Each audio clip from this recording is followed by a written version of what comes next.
नमस्कार, आप देख रहे हैं जनादेश। मैं हूं आपके साथ प्राची सिंह। खबर शुरू करने से पहले एक नजर आज की हेडलाइंस पर। बंगाल पंचायत चुनाव, दीदी के फेवर में नतीजा, हिंसा का दौर जारी, बीजेपी ने लिया ये फैसला। एसडीएम ज्योति मौर्य केस में एक कॉल रिकॉर्डिंग के केस को किया ट्विस्ट, जांच कमेटी ने की ये सिफारिश। कोविड-19 पर 2027 तक आने वाला है कितना खर्च, जवाब सुन रह जाएंगे हैरान। ओवैसी ने यूसीसी पर फिर सरकार को चेताया, कहा शरीयत से कोई समझौता नहीं करेंगे मुसलमान। रेप पीड़िता बच्चा पैदा करने के लिए मजबूर नहीं, मूक बधिर से दरिंदगी के मामले में कोर्ट का फैसला। दिल्ली के गीता कॉलोनी में महिला के टुकड़े मिले, बैग में सिर और बाकी अंग दूर बिखरे थे। उत्तराखंड, पंजाब समेत 5 राज्य में भारी बारिश, 4 दिन में 100 मौतें। दिल्ली में यमुना का वाटर लेवल 207.55 पहुंचा, 45 साल का रिकॉर्ड टूटा। अब समाचार विस्तार से। पश्चिम बंगाल में पंचायत चुनाव के दौरान हिंसा के दौर नतीजे आने के बावजूद थम नहीं रहा। टीएमसी सबसे आगे और बीजेपी दूसरे नंबर है। कहीं पथराव तो कहीं बमबाजी हो रही है, पुलिस कर्मियों पर बम फेंके जा रहे हैं, कहीं गाड़ियां जलाई जा रही है तो कहीं कुछ और समाचार आ रहे हैं। पश्चिम बंगाल में पंचायत चुनाव के दौरान हिंसा का दौर थम नहीं रहा है। अधिकांश नतीजे आ गए हैं, कुछ जगह मतगणना जारी है। नतीजे आने से पहले फिर हुई हिंसा। दक्षिण 24 परगना के भांगर ब्लॉक में हिंसा हुई, जहां इंडियन सेक्युलर फ्रंट पार्टी के कार्यकर्ता पर बम से हमला का आरोप लगा है। आईएसएफ ने सुरक्षा बलों पर बम फेंके। इस घटनाक्रम में एडिशनल एसपी भी घायल हुए हैं। इस बीच पुलिस ने भीड़ को काबू करने के लिए आंसू गैस के गोले छोड़े। इस हिंसा में 2 लोगों की मौत हो गई। देर रात दक्षिण 24 परगना के भांगर इलाके में स्थित मतगणना केंद्र में भारी हिंसा हुई। इलाके के कठालिया स्कूल से 10 मीटर की दूरी पर लकड़ी की भारी टुकड़े फेंके गए हैं ताकि कोई भी पुलिस अथवा केंद्र सुरक्षा बल अंदर न आ सके। दरअसल भांगर ब्लॉक नंबर 2 जिला परिषद सीटों की घोषित होने बाकी थी, तभी अचानक आईएसएफ के लोग पुलिसकर्मी पर बम फेंकने लगे, जिसके जवाब में पुलिस ने बम प्रयोग किया। पुलिस ने रबर की गोलियां भी लगाई। डीसीआरआई काउंसलिंग सेंटर की सुरक्षा बढ़ गई है। भारी संख्या में पुलिस बल तैनात किया गया है। हिंसा के इस घटना की जांच के लिए बीजेपी ने अपनी 4 सदस्य टीम घटनास्थल पर रवाना की है। 4 सदस्य प्रतिनिधि मंडल में सांसद रविशंकर प्रसाद, सत्यपाल सिंह, डॉक्टर राजदीप रॉय और रेखा वर्मा शामिल है। ये कमेटी जमीनी हालात का जायजा लेने के बाद पार्टी के राष्ट्रीय अध्यक्ष जेपी नड्डा को रिपोर्ट सौंपेगी। बीजेपी की कमेटी दिल्ली से बंगाल के दौरे पर गई है। इस बीच बीजेपी नेता रविशंकर प्रसाद ने कहा कि उन्हें उम्मीद है कि ममता सरकार प्रभावित इलाकों का दौरा करने के लिए जाने देंगी। बंगाल में पंचायत चुनाव नतीजे में टीएमसी को भारी बढ़त मिली है। रिजल्ट तो दीदी के फेवर में आ रहा है, मगर चुनाव के दौरान हुई हिंसा को लेकर राजनीति हावी है। बंगाल बीजेपी के अध्यक्ष सुकांत मजूमदार देर रात काउंसलिंग सेंटर के बाहर ही धरना पर बैठ गए हैं और गड़बड़ी का आरोप लगाते हुए सीएम ममता बनर्जी की सरकार पर हमला बोला है। एसडीएम ज्योति मौर्य और उनके पति के बीच विवाद का मसला लगातार सोशल मीडिया पर छाया है। आलोक मौर्य लगातार अपनी पत्नी विवाद की असल वजह मनीष दुबे को बता रहे हैं। मनीष दुबे को लेकर हुई जांच पूरी होने से अब उनकी मुश्किलें बढ़ सकती है। एसडीएम ज्योति मौर्य और होमगार्ड कमांडेंट मनीष दुबे के खिलाफ हुई शिकायतों की जांच की report DG home guard Vijay Kumar Maurya को सौंप दी गई है। सूत्रों के मुताबिक होमगार्ड संगठन के डीआईजी रेंज प्रयागराज संतोष कुमार ने अपनी जांच में कमांडेंट मनीष दुबे को दोषी पाया है, जिसके बाद पूरे प्रकरण की जांच report DG home guard BK Maurya के अपनी संस्तुतियों के साथ शासन को भेज दी है। सूत्रों के मुताबिक ये भी जानकारी मिली है कि डीजी होमगार्ड ने कमांडेंट मनीष दुबे को निलंबित करने के साथ मुकदमा दर्ज कर जांच करने की संस्तुति दी है। ऐसे में अब माना जा रहा है कि मनीष दुबे को जल्द ही निलंबित भी किया जा सकता है। मनीष दुबे के खिलाफ जांच करने वाले अधिकारी ने पूछताछ के लिए एसडीएम ज्योति मौर्य को भी बुलाया था, लेकिन उन्होंने जांच में शामिल होने से मना कर दिया था। शासन के स्तर पर इस मामले की बात करें तो बरेली में चीनी मिल में तैनात पीसीएस ज्योति मौर्य के खिलाफ जांच में मिली तथ्यों से शासन को अवगत कराया गया। आपको बताते चले कि ये प्रकरण सामने आने के बाद मनीष दुबे का तबादला गाजियाबाद जिले के जनपद महोबा कर दिया गया था। वहीं ज्योति मौर्य ने नियुक्त विभाग को अपने खिलाफ हो रहे दुष्प्रचार को लेकर हाल ही में एक प्रतिवेदन भी सौंपा था, जिसमें पूरे प्रकरण की जांच करा दोषी को दंडित करने की मांग की थी। ज्योति मौर्य के पति आलोक मौर्य ने होमगार्ड संगठन में शिकायत की थी कि कमांडेंट मनीष दुबे का उनकी पत्नी के साथ अफेयर चल रहा है और दोनों उनकी हत्या की साजिश रच रहे हैं। एक रिपोर्ट के मुताबिक ज्योति मौर्य और उनके बीच 2010 से 2020 के बीच कोई दिक्कत नहीं थी। पूरा परिवार सब कुछ ठीक चल रहा था, लेकिन अचानक मनीष दुबे की एंट्री के चलते उनके परिवार में बिखराव हुआ है। आलोक मौर्य ने पत्नी ज्योति से विवाद की वजह को सीधे तौर पर मनीष दुबे को ठहराया है। आलोक ने ये दावा किया कि उनके पास पत्नी ज्योति मौर्य और मनीष दुबे के बीच बातचीत के वीडियो मौजूद हैं। इसके अलावा अन्य बातें भी दोनों के बीच जो हुई है, इसको लेकर उन्होंने जब ज्योति मौर्य से बातचीत की तो उनके परिवार पर फर्जी आरोप लगाते हुए कई केस दर्ज कराए गए। कोविड-19 से विश्व स्वास्थ्य संगठन ने आपातकाल का दर्जा हटा लिया है, लेकिन इस महामारी पर 2027 तक $500 अरब से ज्यादा खर्च होने का संभावना जताया है। डॉक्टर रेड्डीज लैबोरेटरीज ने अपनी हालिया वार्षिक रिपोर्ट में ये कहा है। कोविड-19 से विश्व स्वास्थ्य संगठन ने आपातकाल का दर्जा हटा लिया है, लेकिन इस महामारी पर 2027 तक $500 अरब से ज्यादा खर्च होने की संभावना जताई गई है। डॉक्टर रेड्डीज लैबोरेटरीज ने अपनी हालिया वार्षिक रिपोर्ट में यह कहा है। रिपोर्ट के अनुसार इस खर्च में लंबे समय तक चलने वाली जटिलताओं और जानलेवा वायरस के इस इलाज के बाद उत्पन्न समस्याओं को बेहतर तरीके से समझाने के लिए अनुसंधान शामिल है। सोमवार को जारी रिपोर्ट में कहा कि स्वास्थ्य व्यवस्था से इस महामारी से निपटने के लिए कोविड-19 रोधी टीके विकसित कर अच्छी प्रक्रिया दी है। हालांकि टीकों और उपचारों के संगठन उपयोग से विशेष रूप से संक्रमण और वायरस वेरिएंट के समय समय पर बदलने से अलग कुछ वर्ष अनिश्चित से घिरे हैं। डॉक्टर रेड्डीज ने कहा, लंबे समय तक चलने वाली जटिलताओं और कोविड-19 के बाद तेजी से आने वाले बदलाव की समक्ष में सुधार के लिए अनुसंधान जारी है। इसे ध्यान में रखते हुए माना जाता है कि आने वाले वर्ष में भी वैश्विक चिकित्सा क्षेत्र में सबसे ज्यादा खर्च कोविड-19 पर ही होगा। साल 2027 तक कुल 7 साल में कोविड-19 पर वैश्विक खर्च लगभग $500 अरब तक पहुंचने की संभावना है।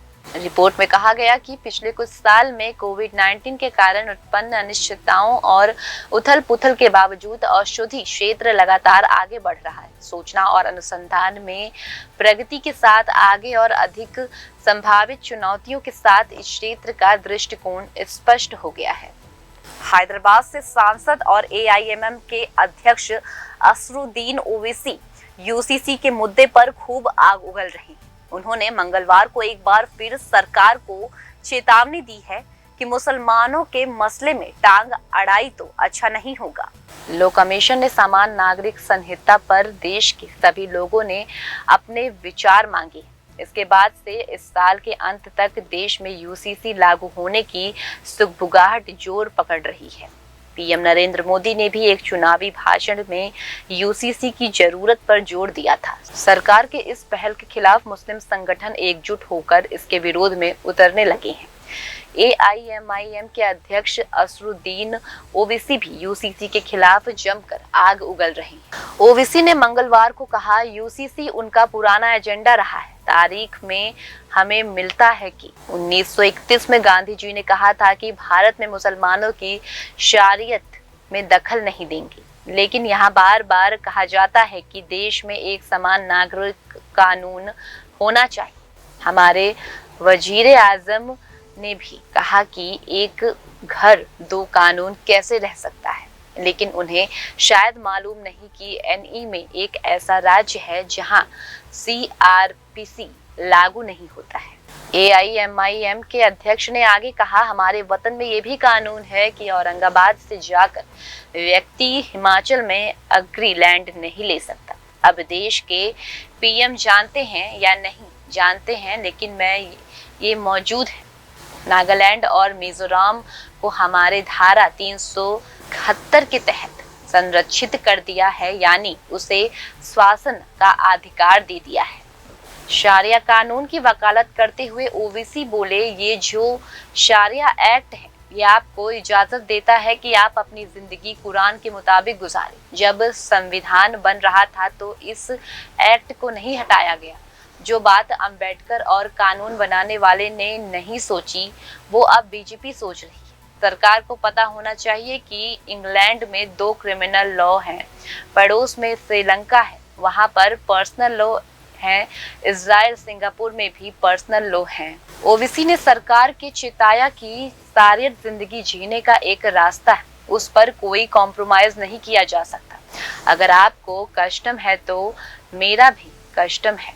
अगर आरएसएस समझ रही है कि मुल्ला जी को निशाना बनाए तो वह गलत फहमी है। उन्हें बिल्किस बानो का जुर्म याद नहीं आया, बच्चियों का हिजाब खींचा जाता है तो याद आया। अब बात करते हैं मुस्लिम बच्चियों को उनका हक दिलाएंगे। ओवैसी के राग के उलट साधु संतों की सर्वोच्च संस्था अखिल भारतीय अखंडता परिषद all India Akhara Parishad on UCC uniform civil code के समर्थन में खुलकर सामने आ गई है। अखाड़ा परिषद के महामंत्री हरिगिरी महाराज ने यूनिफॉर्म सिविल कोड का विरोध करने वाले राजनीतिक दल और मुसलमान संगठन को भी आड़े हाथों लिया। उन्होंने कहा कि यह कानून देश हित में है, इसलिए सभी धर्म और पंथ को इसका समर्थन करना चाहिए। मंत हरिगिरी ने विरोध करने वालों से इसका अध्ययन करने की अपील की है। वहीं निरंजनी अखाड़ा के आचार्य महामंडलेश्वर स्वामी कैलाश नंद ने कहा कि उत्तराखंड में यूसीसी लागू होने से पूरे देश में अलख जगेगी और देश भर में कानून लागू होगा। इलाहाबाद उच्च न्यायालय ने कहा कि यौन शोषण की शिकार महिला को उस बच्चे को जन्म देने के लिए बाध्य नहीं किया जा सकता जो बच्चा यौन शोषण करने वाले व्यक्ति का है। इलाहाबाद उच्च न्यायालय ने कहा कि यौन शोषण की शिकार महिला को उस बच्चे को जन्म देने के लिए बाध्य नहीं किया जा सकता जो बच्चा यौन शोषण करने वाले व्यक्ति का है। अदालत ने कहा कि यदि ऐसा किया जाता है तो ऐसा दुख होगा जिसे शब्दों में बयान नहीं किया जा सकता। न्यायमूर्ति महेश चंद्र त्रिपाठी और न्यायमूर्ति प्रशांत कुमार की पीठ ने 12 वर्षीय मुख बधिर दुष्कर्म पीड़िता द्वारा दायर रीट याचिका पर पिछले सप्ताह यह आदेश पारित किया। इस किशोरी ने 25 सप्ताह के गर्भ को समाप्त करने की अनुमति मांगी। पीड़ित के वकील ने दलील दी कि लड़की के पड़ोसी ने अनेकों बार उसके साथ यौन शोषण किया, लेकिन बोलने और सुनने में असमर्थ की वजह से वह किसी को अपनी आपबीती नहीं बता सकी। अपनी मां द्वारा पूछे जाने पर पीड़िता ने संकेतित भाषा में खुलासा किया, आरोपी द्वारा उसके साथ दुष्कर्म किया गया। इसके बाद पीड़िता की मां ने यौन अपराध से बाल संरक्षण कानून के तहत दुष्कर्म और अपराधियों के लिए आरोपी के खिलाफ प्राथमिक दर्ज कराई। जब पीड़ित का 16 जून 2023 को चिकित्सा परीक्षण किया गया तो पाया गया कि वह 23 सप्ताह की गर्भवती है। इसके बाद 27 जून को जब इस मामले को मेडिकल बोर्ड के समक्ष रखा गया तो बोर्ड ने कहा कि चूंकि गर्भधारण 24 सप्ताह से अधिक का है, गर्भ कराने से पूर्व अदालत की अनुमति आवश्यक है। इससे पीड़िता ने यह याचिका दायर की। अदालत ने संबद्ध पक्षों की दलीलें सुनने के बाद कहा, यद्यपि कानून कुछ अपराधों को छोड़कर 24 सप्ताह के गर्भपात को अनुमति नहीं देता, माननीय उच्चतम न्यायालय द्वारा साधारण अधिकारों की पहचान की गई है और 24 सप्ताह की सीमा से अधिक के गर्भ के मामलों में भी उच्च न्यायालयों द्वारा गर्भपात की अनुमति के लिए इन अधिकारों का कई बार उपयोग किया गया है। इस मामले में इस मामले में आपात स्थिति पर विचार करते हुए मानवीय दृष्टिकोण अपनाते हुए अदालत ने अलीगढ़ मुस्लिम विश्वविद्यालय के कुलपति से अलीगढ़ स्थित जवाहरलाल मेडिकल कॉलेज का प्रस्तुति विभाग, एनेस्थीसिया विभाग और रेडियो डायग्नोसिस विभाग की अध्यक्षता में एक 5 सदस्य टीम गठित कर 11 जुलाई और याचिकाकर्ताओं की जांच करने और 12 जुलाई को अदालत के समक्ष अपनी रिपोर्ट पेश करने का निर्देश दिया है। दिल्ली में एक बार फिर दहलाने वाली घटना सामने आई है। यहाँ गीता कॉलोनी फ्लाईओवर के पास एक महिला का शव मिला है। एक रिपोर्ट के मुताबिक फ्लाईओवर के आसपास बॉडी के कई टुकड़े बिखरे हुए थे। पुलिस को सूचना सुबह 9:15 बजे दी गई। शव की पहचान अभी नहीं हो पाई है। डिप्टी कमिश्नर सागर सिंह कलसी ने कहा, एक स्थानीय नागरिक ने पुलिस को शव के टुकड़े मिलने की जानकारी दी। पुलिस अब घटनास्थल पहुंची तो काले रंग के 2 बैग मिले। एक बैग में कटा हुआ सिर था। चूंकि बाल लंबे थे, अनुमान लगाया जा रहा है कि यह शव किसी महिला का है। सागर सिंह ने आगे बताया, दूसरे बैग में बॉडी के बाकी अंग मिले हैं। कुछ अंग अभी मिसिंग है। डॉक्टर इसकी जांच कर रहे हैं। महिला की उम्र 35 से 40 साल के करीब लगती है, लेकिन ऑर्थो फॉरेंसिक रिपोर्ट के बाद इसकी पुष्टि होगी। फिलहाल कोतवाली थाने में 302 के तहत मामला दर्ज किया जा रहा है और सबूत इकट्ठा करने के लिए इलाके की तलाश की जा रही है। अभी तक 2 जगह और शव के टुकड़े मिले हैं। उत्तराखंड, दिल्ली, यूपी, पंजाब और हरियाणा में लगातार बारिश हो रही है। खराब मौसम के चलते बीते 4 दिन में देश के अलग अलग राज्य में 100 से ज्यादा लोगों की जान चली गई। 8 जुलाई से अब तक हिमाचल प्रदेश में 36, यूपी में 34, जम्मू कश्मीर में 15, उत्तराखंड में 9, दिल्ली में 5 और राजस्थान, महाराष्ट्र और हरियाणा में एक मौत हुई है। हिमाचल में 10,000 टूरिस्ट जगह जगह फंसे हैं। चंद्रताल में 3 फीट बर्फ जम गई है। 6 हेलीकॉप्टर रेस्क्यू में लगाए गए हैं। कुल्लू में ब्यास नदी में बहाव में आधा सेज बाजार में बह गया है। उत्तराखंड में आज बारिश का रेड अलर्ट जारी किया गया है। लैंडस्लाइड की वजह से गंगोत्री और यमुनोत्री में नेशनल हाईवे कई जगह पर बंद किया है। यहाँ 3 से 5 हजार लोग फंसे हुए हैं। दिल्ली में यमुना नदी का जल स्तर दोपहर 1 बजे तक 207.55 मीटर पहुंच गया था।